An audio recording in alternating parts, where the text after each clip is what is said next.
Bueno, bueno, bueno.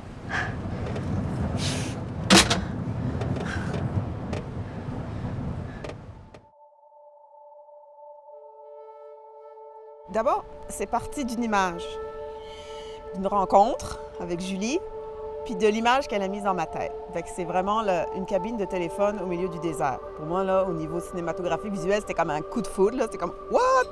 C'est quoi cette affaire-là? » 15 sur 5 premières.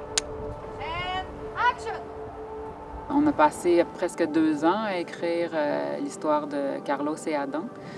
C'est l'histoire en fait de 2 frères qui vivent ensemble. Leur mère a traversé la frontière entre le Mexique et les États-Unis 2 ans avant eux.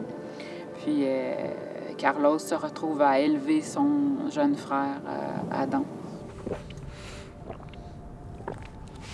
No mames. Te van a dar ganas de miar otra vez. Donc, on avait 2 sujets qui m'interpellaient beaucoup, les jeunes, les enfants. Ce qu'on fait subir souvent, ce que le monde adulte fait subir aux enfants par ses décisions d'adultes. Donc là, dans ce cas-ci, les décisions politiques, ce que ça fait subir aux migrants, mais on oublie l'impact sur les enfants. On a fait beaucoup de recherches, puis on a rencontré des gens des ONG, des gens de plusieurs organismes, des familles aussi qui avaient fait la traversée. On a parlé avec plusieurs personnes. Finalement, on a découvert qu'il y avait des milliers d'enfants qui faisaient les traversées des frontières seuls.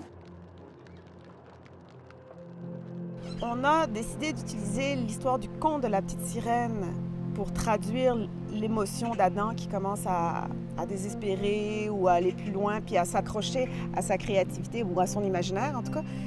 Ça, j'aime toujours ça. Quand on rentre dans la tête de quelqu'un, là, c'est toujours quelque chose qui m'interpelle beaucoup parce qu'au niveau cinématographique, ça fait créativement, là, on peut vraiment se lâcher.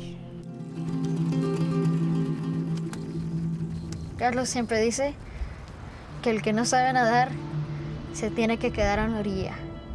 I would say I fell in love with the script then because the metaphors and the poetry, and to me it was like we're always telling the same stories, but it's how you tell it that's interesting. The way to tell this one is very unique. Pour moi, l'idée d'un film comme ça, c'est simplement de comment je peux t'amener à vivre quelque chose d'intéressant et en même temps, j'en profite pour te rappeler ou te passer un message. Le défi, c'est que ce soit pas trop in your face.